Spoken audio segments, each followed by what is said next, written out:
So folks who are just joining, I just like to say again, welcome. And you can feel free to leave your videos off if you prefer. If you would like to share your video, we enjoy seeing your faces and you can see other folks' faces. We'll have a little bit of time for interaction today. So you can always put your video on at that point if you would like. We'll get started in just about a minute.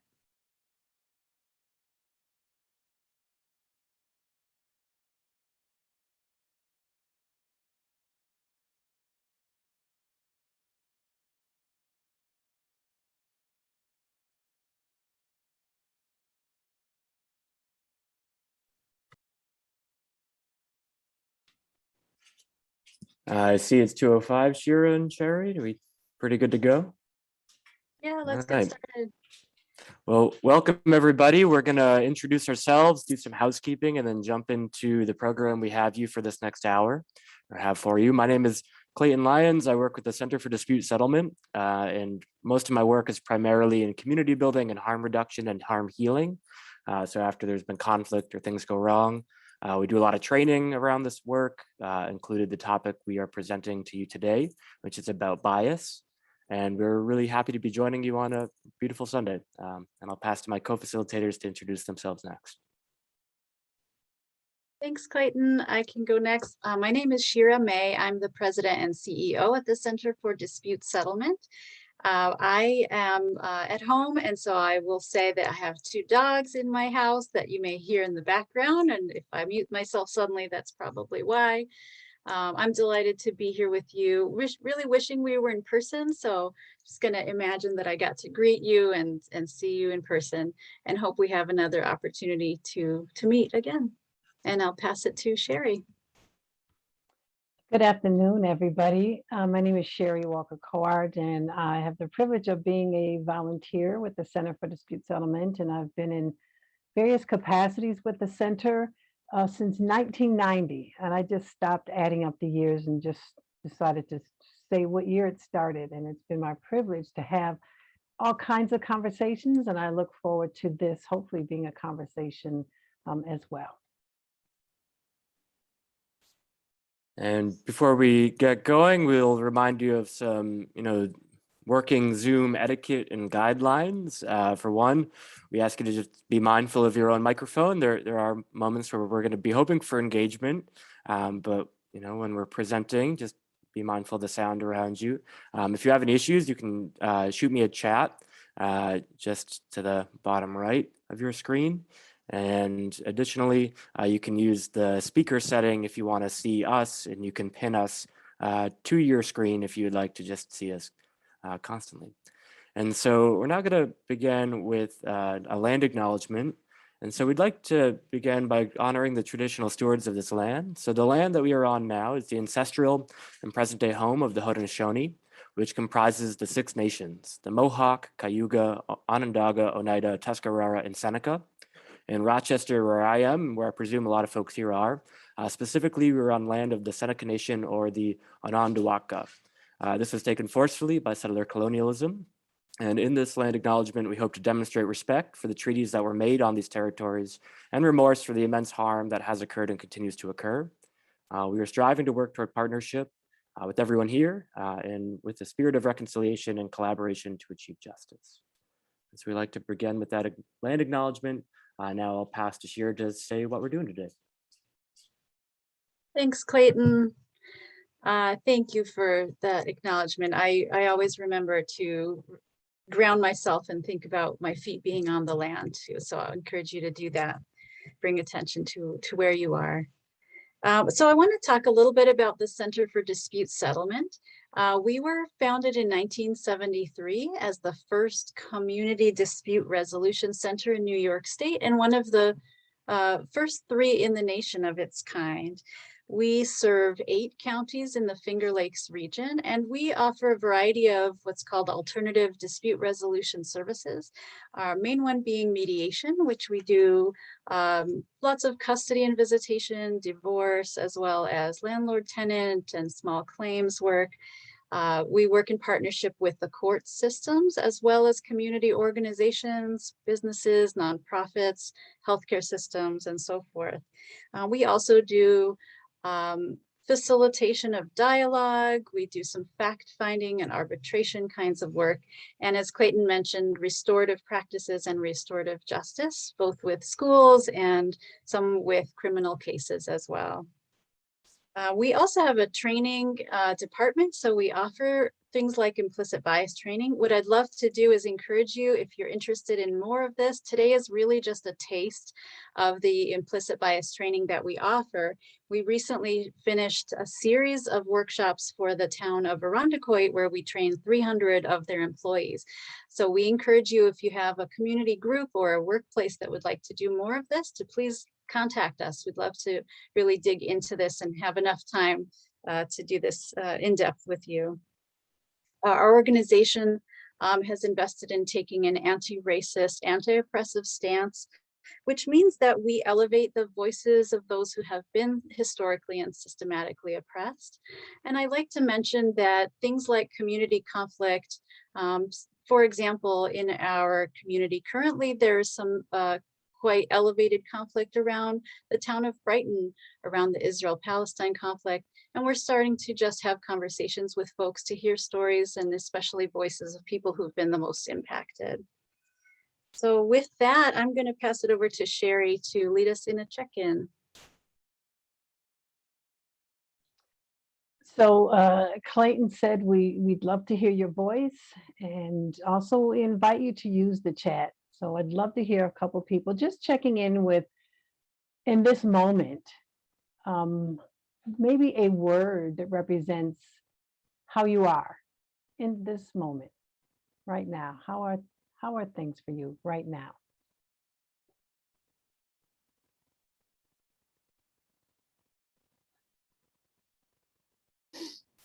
I'll check in. Andy Prinzing, and calling from Partners in Restorative Initiatives. My check-in is I'm feeling really good, having a good weekend and enjoying the autumn. Thank you. Thank you, Andy. Enjoying the autumn. Yeah, somebody else, how are you doing right now in this moment?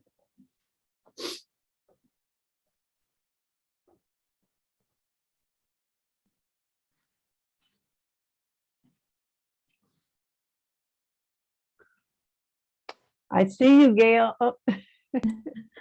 Hello, I'm Gail, and I'm still holding the glow of having my grandson sleep over last night and engaged in cooking and baking with him. And it's an interesting juxtaposition against the seriousness and sober content of today. It's sober. I know that we're all here with a spirit of hope, and yet the reality is it's still very sobering. So that's where I am, holding the gratitude and happiness and the weight of what we have and are looking at. Thank you, right? Certainly isn't one-sided, and it's great to see you, Gail. Thank you, Sherry. You too. So it's good to see you also. Thank you.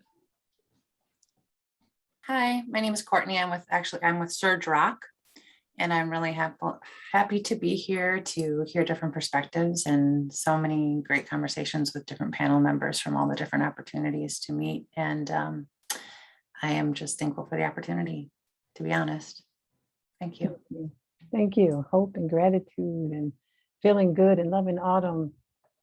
And I see Joyce Herman. Oh my gosh, another face I haven't seen in years. Joyce, hi. That was definitely on my mind, Sherry, the delight in seeing you and remembering when you first came to an NCBI workshop. I think it was either the late 80s or early 90s. And so some of that is the sadness of how much hasn't changed.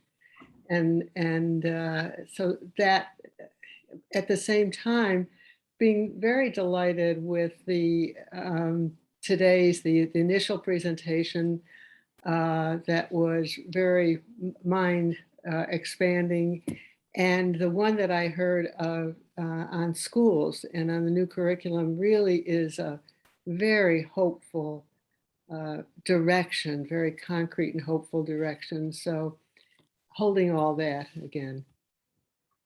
Yeah, that's a theme I'm holding in my head is hope. I've heard it like even before this today, I was listening to something else. And so I'm grateful. And yeah, there's a lot of work that's gone into this over years, and we're still here because, we're keeping the hope alive. Um, Clayton, let me just check. I know there's a couple people who put some comments in the chat. Yeah, you read my mind, Sherry. So some other words folks are checking in with include optimistic but exhausted, peaceful, embracing some crisp autumn air and foliage, anti-racist attenai, up and tuned in, thoughtful, and again, motivated, especially to bring this information back to folks' own lives and workplaces. Thank you. And although I just want to say to Clayton and Sheer, we have a couple more questions, but I feel like even the check-in has answered a couple of those questions. I know we have such a short amount of time and a lot of content. So our other questions were going to be what assumptions you're bringing today. So we still may want to check in with that because we talk about bias and whatever we bring with that today and what brought you here. And so if anybody wants to add maybe something that maybe has not been said in terms of what brought you here or assumptions you may have about the workshop today, we invite you to just share that. Hi, Sharon. I see you talking. I can't hear you. I would love to hear you, Sharon. Are you sharing something? No? Okay. It's good to see your face.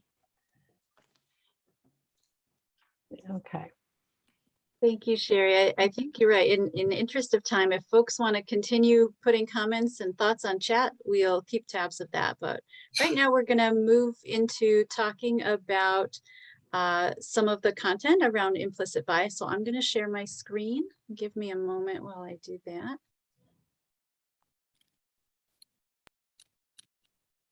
Okay. Clayton and Sherry, can you see this okay? Yes. Thank you. So I'm going to just start talking about this topic of bias. And the question is, what is bias?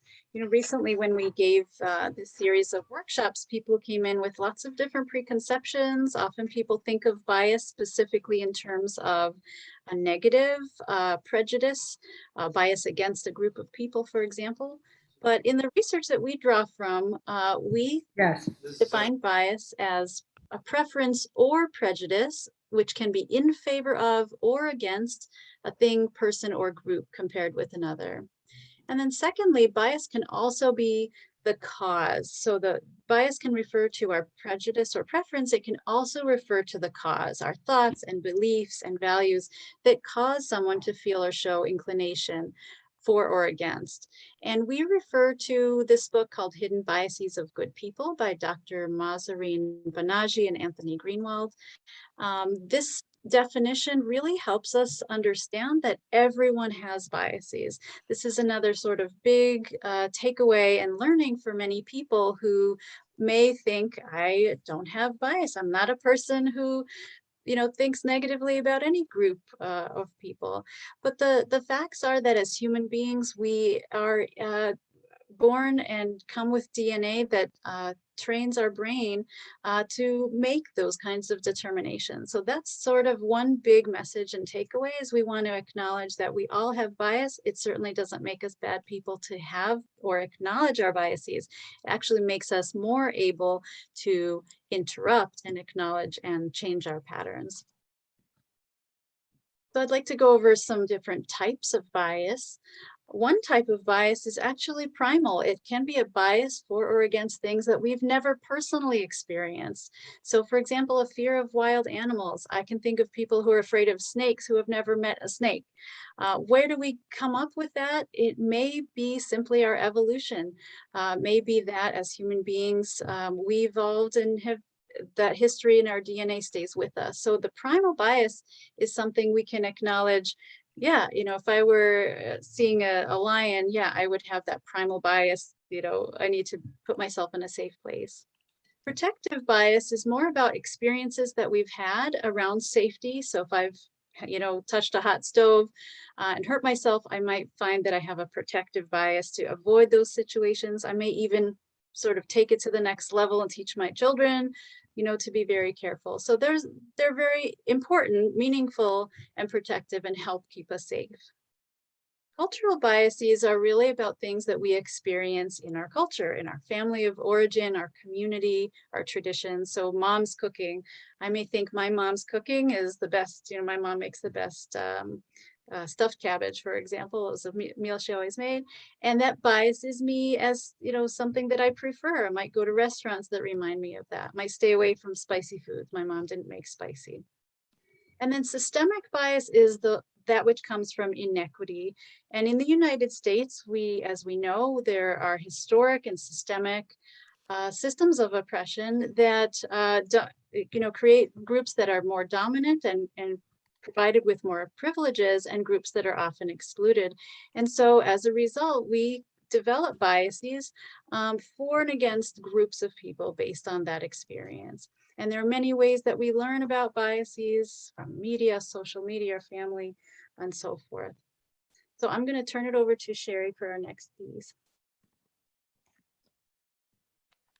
So, when I think about bias and we think about explicit bias that shows up in the ways that Sherry just talked about, and particularly when it shows up in systems and on a larger scale, when we pull it back and think about implicit bias, that bias that we're not even conscious of, that it might actually contradict with what we really believe or what we say we believe, and it might even surprise us. And so I thought about, how does it show up sometimes?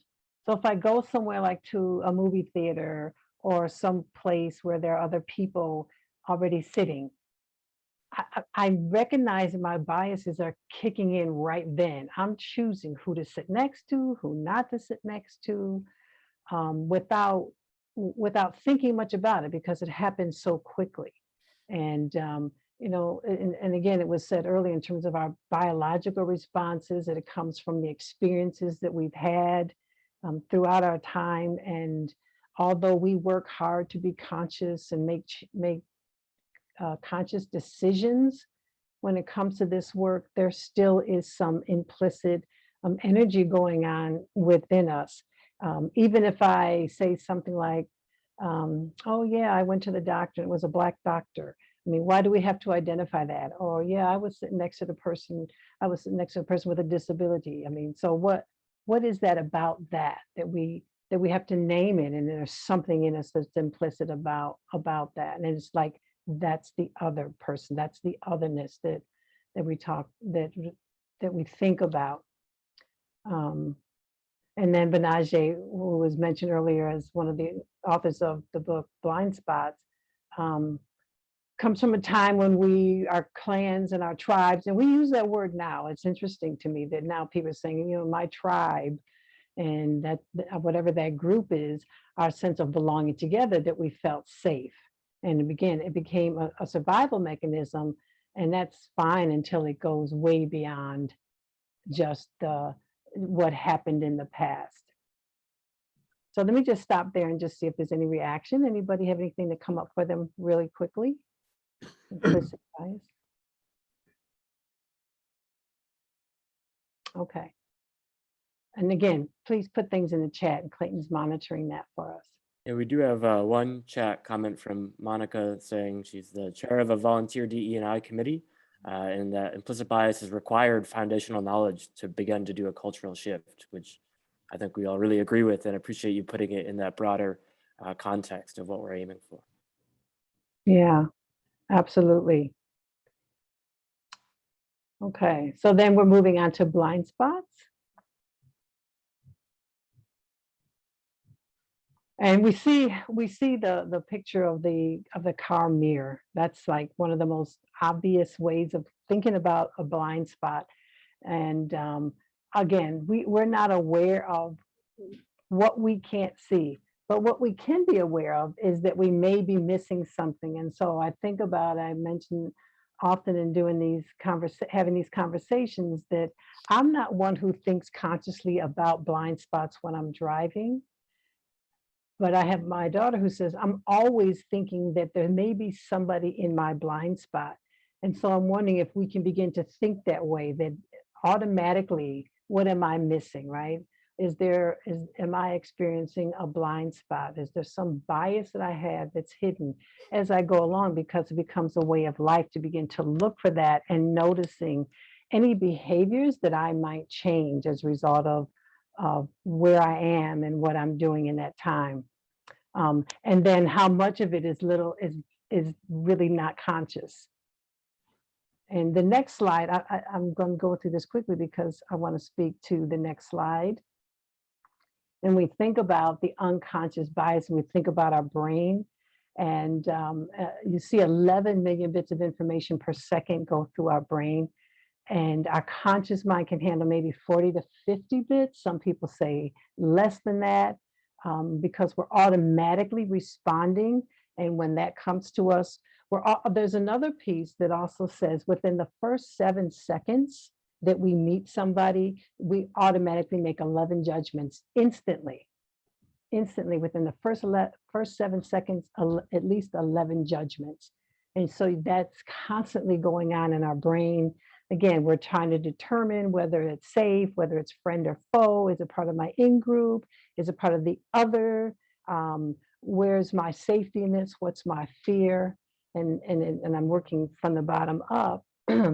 But that's what our brain is doing. It's trying to recognize what's familiar, what's comfortable for us.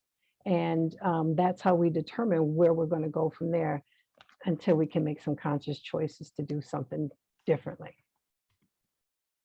The brain is amazingly powerful. It's not one-dimensional.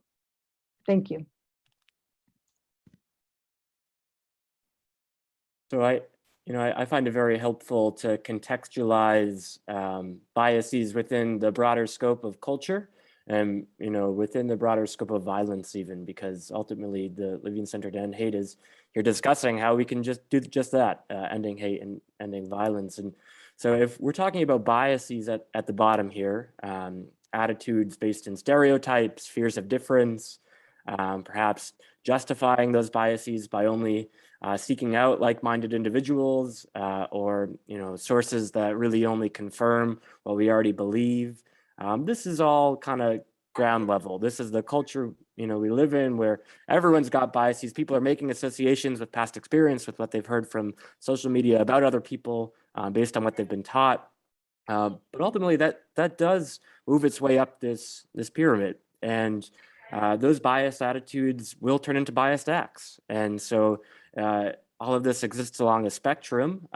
Biased acts can be as simple as non-inclusive language, insensitive remarks and jokes, perhaps bullying, cultural appropriation, exclusion in social settings. And this is all stuff that happens interpersonally, and again, creates a broader culture in systems of exclusion and bias, which brings us to systemic discrimination. So systemic discrimination, we know, is historical.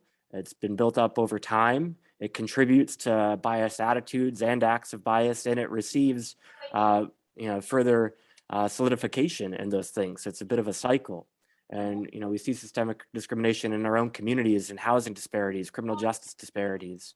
And I am hearing a little bit of feedback. So if folks could put themselves on mute if you have stuff going on. It was a little distracting for me just then. But systemic discrimination also looks like our voting systems, economic inequity. And this often, as we've said, can be a driver of biased attitudes. And above that, it's violence, and systemic discrimination comes out through violence quite often. And it could be interpersonal violence, hate crimes and threats and vandalism. It could also be the violence that's done onto people out of not having access and being pushed out of really basic needs. And so we even have some comments describing, school inequity and healthcare systems. That's both a systemic discrimination and a type of violence that is, coming from biases. And, these are things that become internalized. We have someone writing in the chat that it's important to represent how biases do become internalized coming from this broader dominant culture, which is one based in white supremacy, based in patriarchy and heteronormativity. And so it's really important for us to think how that ekes down at the individual level, which is a lot of this bias and a lot of this implicit association that we make. And we're gonna keep moving, but I do want to pause for questions. That this is a lot of content for a pretty short time frame. We like to really unpack a lot of this much more. But please ask away if you have questions. A few more comments we're seeing in the chat include, this helps to answer the response, well, if we all have biases, what's the big deal? Absolutely. That is something we heard a lot over the summer when we were doing this training. People were asking us, and we would point to this slide and talk about how it plays out in community. Any other questions? And folks can unmute if you want to do that too.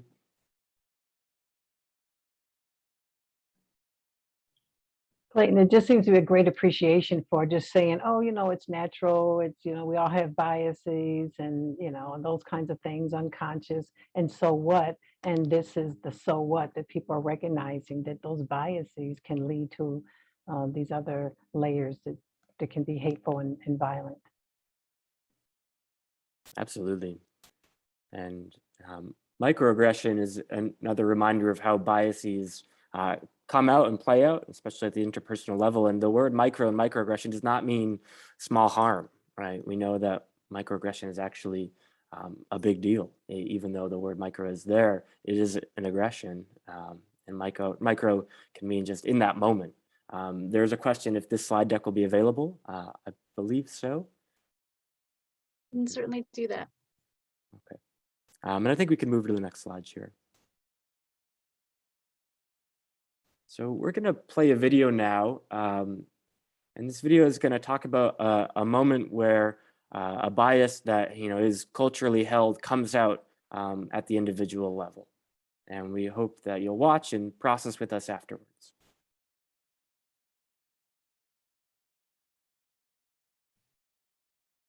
And talk to you about this. My husband is a law professor at Stanford, and one year he was invited to teach a 2-week class at Harvard during the winter break, and so we went there as a family.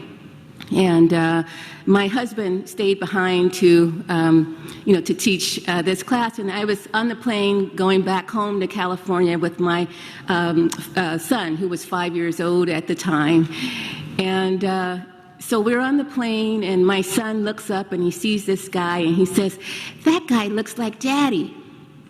And so I look at this guy. First of all, he's the only black guy on the plane. And I look at him, and I'm like, I don't see the resemblance at all. I look at, he's like 4 inches shorter than my husband. I look at the facial features, no resemblance there. I look at the complexion, no resemblance. I look at his hair. This guy has these dreadlocks, long dreadlocks flowing down his back.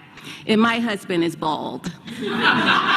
So I'm like, okay, I'm going to confront my son on this. And so before I can utter a word, my son looks up again and he says, "I hope he doesn't rob the plane."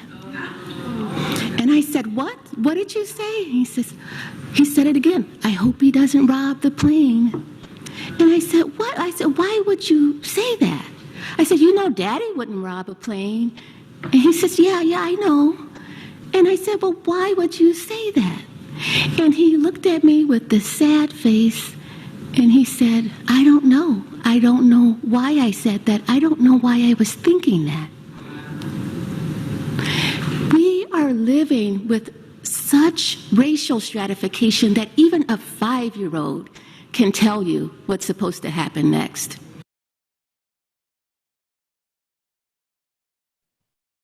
We know that video brings up a lot and goes into a lot, and we do want to process together. If anyone's so moved to unmute and share what your first reaction is, what you feel, or you could do that in the chat as well. And we'll just take a moment to see if anyone has any comments or response.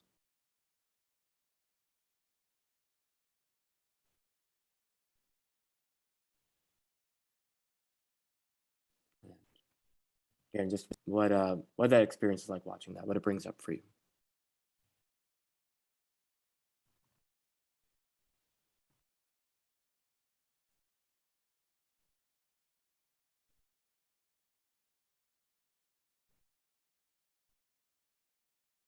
So I can say that the reason we show this video is a few-fold. So for one, and now we're getting some responses, appreciate that. So a lot of sadness, tremendous sadness. It makes me very sad. It's disturbing and sad. Absolutely. The internalization that leads to the interpersonal, that leads to institutional, that all flows into the systemic, back into the internalization. That is definitely the cycle and slope of bias that we're talking about here. And we like to highlight a few really important points when processing this video. And for one, even children have biases, which are preconceived notions and judgments about the people around them. So it's a deeply human trait to have an association and a bias. And then moreover, we really like to point to that quote, I don't know why I said that, I don't even know why I was thinking that. And so that's a sign of a bias being implicit, being culturally held, that again flows through we as individuals. And we also, of course, want to point to the content of what the bias is, which is that there's a stereotype, a societally held bias around Blackness and criminalization. And that is one that comes from a history and a present of white supremacy and systemic racism rooted in disproportionate policing. And that's coming out in the comment that even a child made about on a plane. And these are the points that we really want to, bring home. And we have another comment, this video hits home. Yeah. And it brings, a lot of unsettling feelings. It's a terrible cycle. It's heartbreaking. And we also hear that it's not surprising. And this is why schools and parents don't speak to their children maybe about anti-racism and why it's necessary too, absolutely. It's important just to see cultural biases, how they're taught and what they're around us. But does anyone else have any last comments before we keep moving? I'll point to you, Shara and Sherry too, if you want to add anything. Yeah, the comments in here, I'm curious about what the sadness was about for people. And then I see other comments that the fact that it came from a child might be what's sad, that the children get this so early on, as you mentioned. And some children are never even talked to about these issues. And the media and other experiences they have automatically just start influencing children so young. Yeah, thank you for that, Sherry. I think the other thing that I'd like to mention for those of you who are organizational leaders or looking to create some organizational change around this is that there are often folks who will push back on this topic. We've heard folks in our groups, say, maybe the child felt that, came up with that because they heard people talk about racism. And then, and so there's a little bit of a blaming the folks who are most impacted. So what we really encourage is that, as our first keynote speaker discussed, the power of dialogue. And our team as conflict resolution specialists, we really encourage the dialogue. We like to validate where people are coming from in terms of their values and maybe their fears and concerns. And at the same time, lift up that we often don't recognize the impact of our biases, and simply talking about the impact of biases is not the same, right, as recognizing the ultimate systemic causes.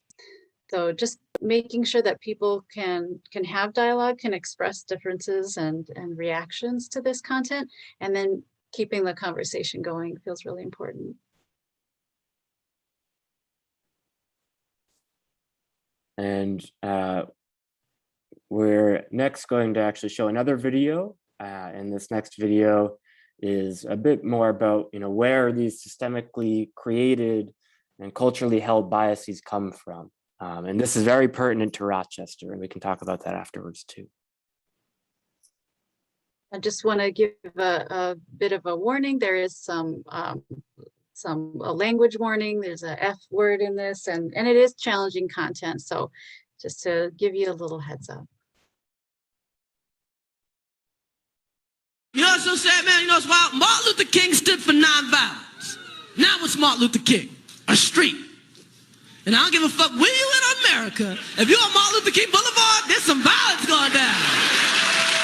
That, of course, is Chris Rock's famous joke about streets named for Martin Luther King Jr., which tend to be in, let's say, distressed areas. And he's not wrong, because if you look at the way housing segregation works in America, you can see how things ended up this way. Once you see it, you won't be able to unsee it. Okay, let's look at MLK Boulevard in Baltimore. I want to show you how to see housing segregation in schools, in health, in family wealth, in policing. But first, an explanatory comma.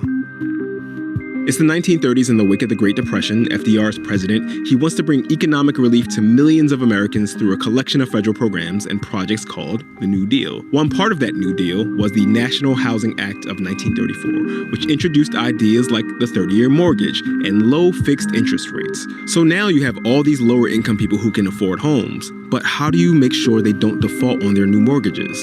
Enter the Homeowners Loan Corporation.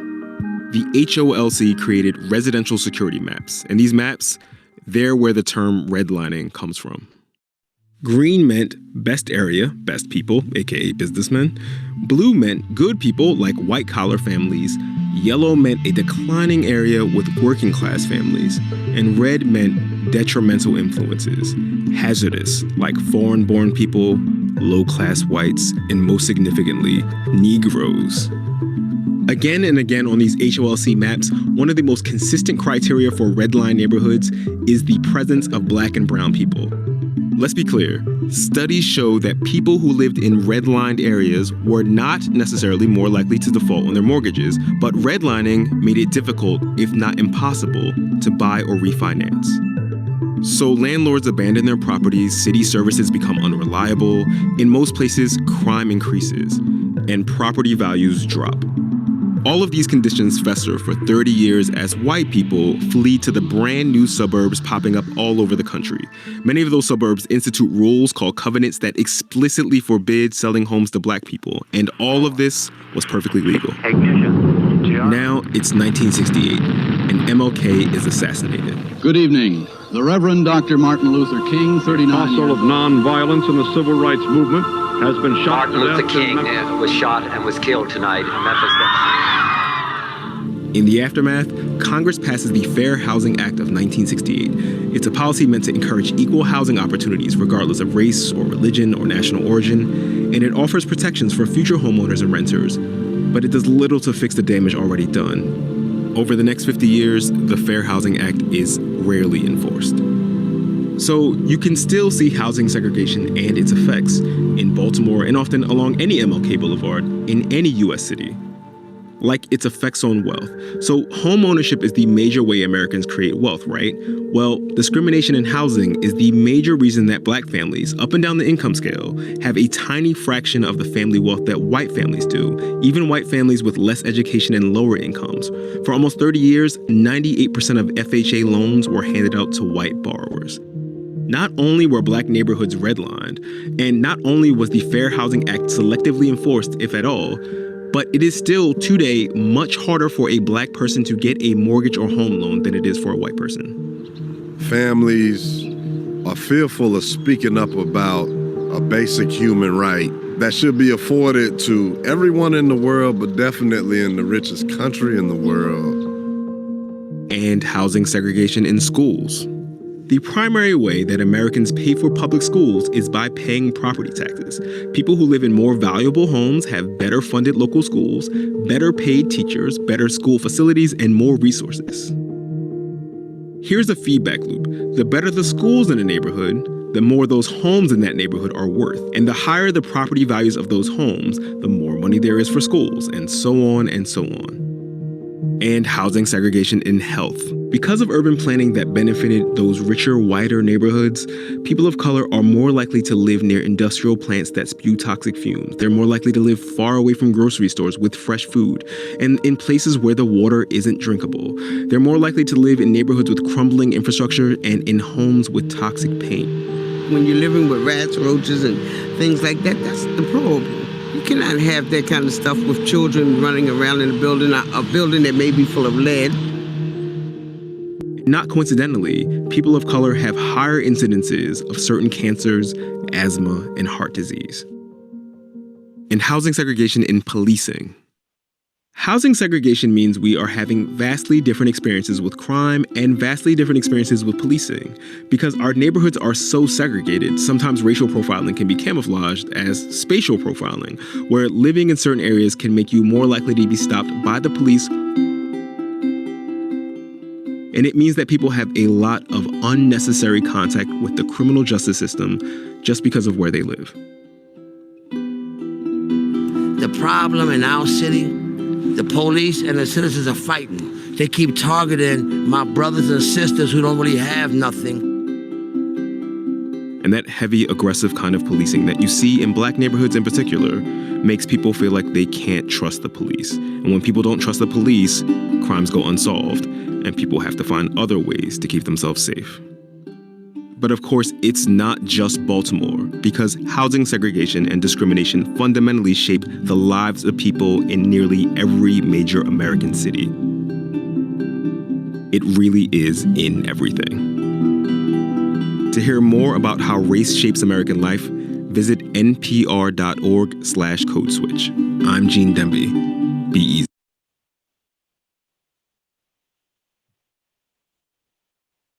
So we want to take this back to where we live and talk about how this shows up here locally, whether you're in Rochester or the Rochester area or wherever you happen to be. This is from an article in our local paper, the Democrat and Chronicle, which found by researching the home ownership paperwork that these racial covenants were present in every single town in our region. And this is the language that it looked like. So this is not just out there, this is right here at home. So what we'd like to do is pause to ask for some comments. If you'd like to put your thoughts in the chat about how this impacts your neighborhood and your local community. So how do you see the effects of systemically rooted bias in your local community? Is there anything that you think shows up in your own views in terms of how you relate to your community? So I'm going to take a look at our chat. If anybody would like to unmute yourself, you're welcome. We have a few minutes to hear your thoughts. I do want to recognize something I saw in the chat, Shara, that somebody mentioned the impact this has on low birth weight and infant mortality too, something that was not mentioned necessarily in the video, but the impact is so far reaching. Absolutely. So thinking of all the health disparities that we know are present. I'm seeing some comments about why we need conversations about race and understanding the dominator society, white supremacist culture, right? So do we have models for how to have these conversations within families? Sometimes our extended families or families of origin can be places to have some difficult conversations, can be in classrooms. I'm seeing sadness because I'm wondering what this means for the child. Oh, I'm looking back. Shout out to Shane Wiegand. Absolutely, Shane Wiegand and others have done presentations and have been bringing this awareness into school districts in our region so that people can be educated on this is the history of our towns. Thank you, Courtney from Surge Rock, how you're helping teach parents on how to have those conversations. Absolutely. I've spent lots of good learning in Surge Rock groups. I really appreciate that lens. I see a comment, lack of green spaces and playgrounds. And I don't know how many of you are familiar with the Burgess model that was really built around that concentric circles that was based on socioeconomics with regard to the people with the least amount of money living closer to the downtown where the smoke and the smog is. And then the more you have, the further out it goes, the circle, and the more green spaces. Yeah, absolutely.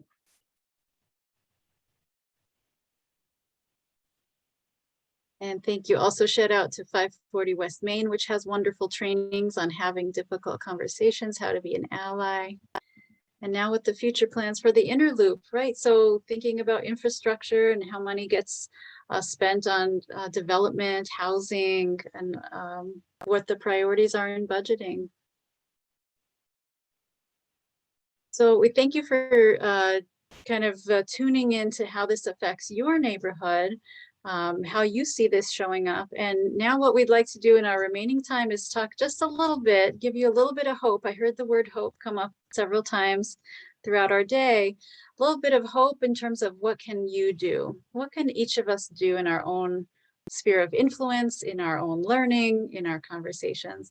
And again, this is just a taste of our training. We really hope you consider joining us for some longer offerings. I'm going to share my screen again. Is there anything Clayton or Sherry you'd like to say before we move on? I guess the only thing I'll add is that, you know, information is one really good tool in naming biases and finding blind spots, and, you know, making it our own by internalizing the really necessary information about the history and legacy of systemic racism is a big part of that. Absolutely. Thank you, Clayton. I'm just going to take a pause and say I'm so appreciative of my team members, Clayton and Sherry, and then Linda Bell, who couldn't be with us today. When we've taught this series of workshops, we are learners as well. Really, honestly, every single time we do a workshop, I come away with something new. And that's part of the humility of doing this work. You know, we're always uncovering unconscious biases and, you know, microaggressions I didn't know can be harmful. So thank you to my partners for letting me learn with you. So I'm going to share my screen and just go over some tips and principles that we like to share in terms of how to continue our learning. So we really come back to self-reflection as job number one. We got to start with ourselves. So you may take some time after today to write, journal, think about, or talk to a friend. What are you taking away from this training from this short time in terms of any new implicit bias that you became aware of within yourself? What are your biases? Where do they come from? It's humbling and also empowering to own up to our biases and to acknowledge that we can change them, right? Once we learn something new, say, oh, you know what? I can identify where that came from, but now I got it. I can catch it when it comes up. I can really do that work. And then I've become more empowered to do something. How do you contribute to a broader culture of bias? Again, a humbling question. Are there times when I have not spoken up, when I have not checked my biases? And I'll also talk about, you know, coming into a leadership position in a nonprofit, right? I have a lot of responsibilities in terms of hiring and promotion and just how people are treated in my agency.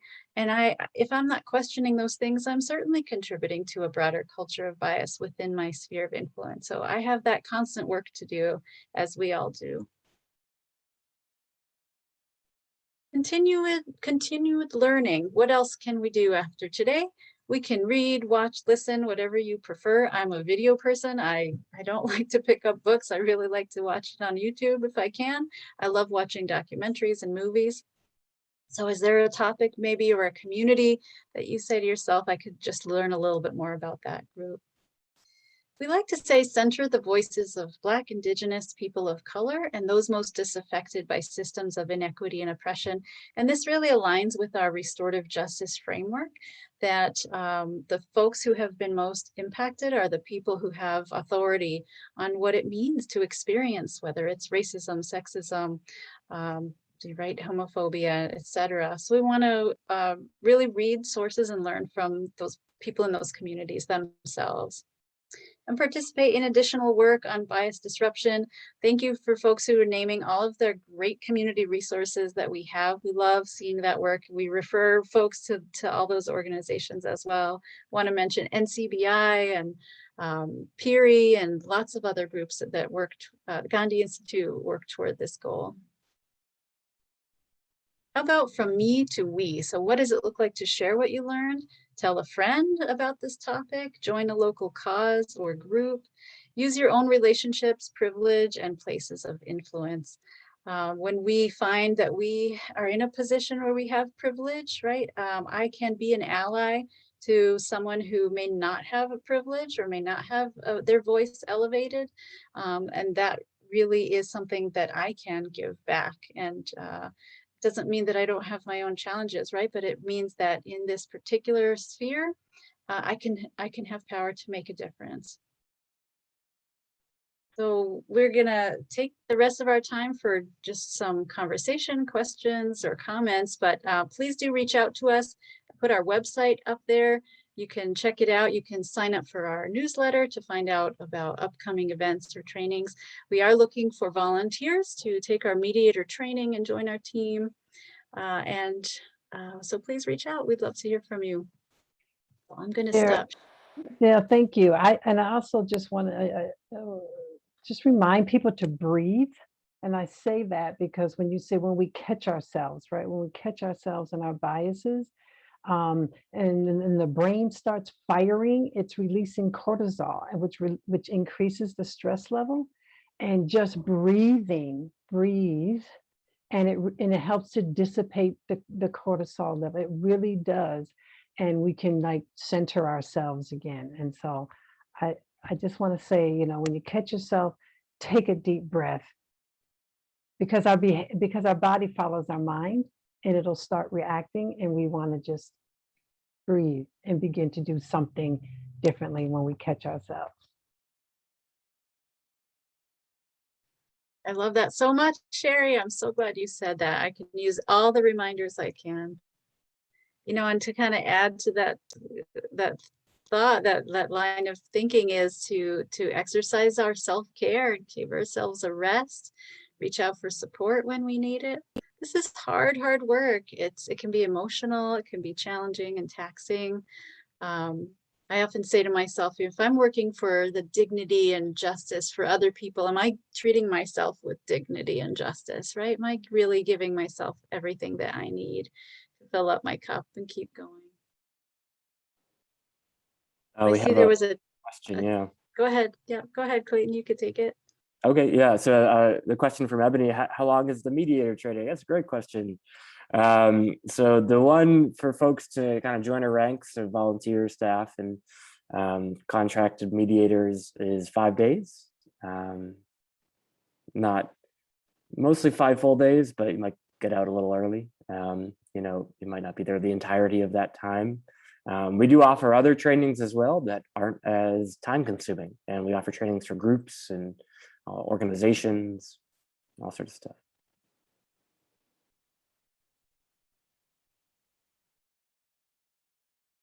And any other questions?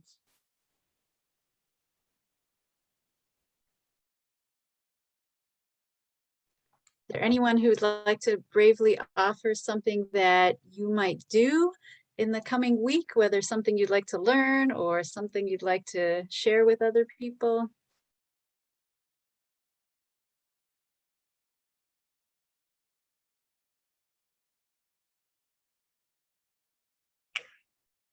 Well, I just see a comment from Gail that says to breathe deeply and easily. So we all can do that. Thank you, Gail, for us to remember that too.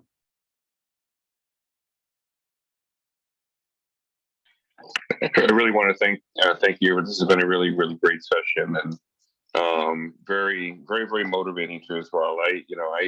I'm the one of the co-chairs for the Center for Living Senator Tam, and I had a hard time breaking away. I had to temporarily break away at the end to go to the green room to get ourselves set up for the next session, and I had a hard time walking away because it was very powerful. The video of the child talking to his mom and saying, "I don't know, why do I'm thinking this?" It really hits at something that's been really important to me in this work. That's exhausting, but it's important. Is that we tend to think of educating our children through the lens of just typical education, which is important. But what we forget sometimes that the biggest educational tool for them is what they see, what they experience, and what they hear. Because it's more consistent, and it's elusive because it slips into their mind and their psyche without introduction or even a welcome. And so when we look at, how does the child develop that perception without getting a memo, is how we learn about otherisms. For me, when I come from the business perspective of why it's a huge initiative for me, why I put a lot of pressure on whoever I work for, whoever I work with, is that if we don't have demographic diversity in the full complement of jobs in any particular company, it is informing us on a very subliminal level that isn't always a positive. So if we look in our school systems where we have an absence of teachers and administrators of color, what is that powerful message sending our kids from the age of kindergarten all the way through 12th grade? That people of color are not able to hold those jobs, and then they fill in the blank with why. And it really helps to form a sense of otherism that isn't always, it isn't a class, but it is unbelievably damaging at what it can do. And then those people become, judges and lawyers or accountants or people in the workplace that carry that embedded unconscious bias that affects who they hire, who they promote, who they develop, and even who they terminate. So to me, that short video, that's in a nutshell, is why this work is so important, because it's not just about educational training programs, which are important. It's what are we doing when leaders and companies and managers don't hire people of color? Is because they haven't done the personal homework that says, why am I valuing them different? Why am I even seeing them different? And to be able to get in touch with that unconscious bias and how it's showing up in their decisions to help them to really change things. And so thank you. I really appreciate it. This has been really powerful. Kevin, thank you so much. You just wrapped it up so perfectly. I think that's so huge. Everything that we do and everything that we don't do sends a message. It really communicates values. Thank you for the work you do. And I'm looking at our time. I think it's time for us to wrap up. So I want to thank you all so much for being here. Thank you for being bold and courageous leaders in your own life and your own social circles and your sphere of influence. Take care, take those deep breaths, and we hope to see you again soon. And Clayton or Sherry, last words? No, thank you all so much. It's been a privilege to be with you for the first time. And again, for some of you I've worked with for years. So stay hopeful, keep working, keep breathing.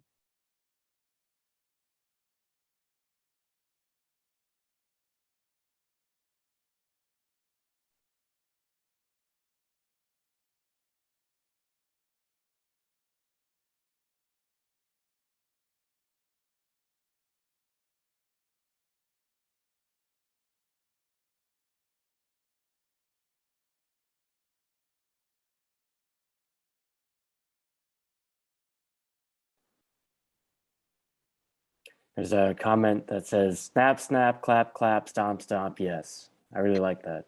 I did too. I love that. Awesome. Well, I'm not sure if we need to do anything else here, Jira. Would you like to stay on for 5 minutes and debrief just to give ourselves some snaps, or do you need to run? I can stay. The soup is waiting for you somewhere. I know, that's what I'm thinking. Don't want to keep you. I really like to end with gratitude. And again, thank you both so much. I felt a presence, even though we're online, and it's really hard for me to stay so present. But both of you brought a real grounding and, in your tone and your slowness, and just kept me really on track, and I think was really impactful. So thank you so much. Yeah, me too. It felt right, and just a great amount of people who are just into this work is so encouraging. So I appreciate the opportunity, Shara. So thank you for asking me. So glad you could join us. Yeah, I hope we can work together again soon. One point in jest is that I'm nothing if not slow on a Sunday, and then one point in sincerity, which is just appreciation. So, all right, I think that's it for me. That's great. Go get your talk to you soup. both soon. We'll talk to you again soon. All right, bye-bye.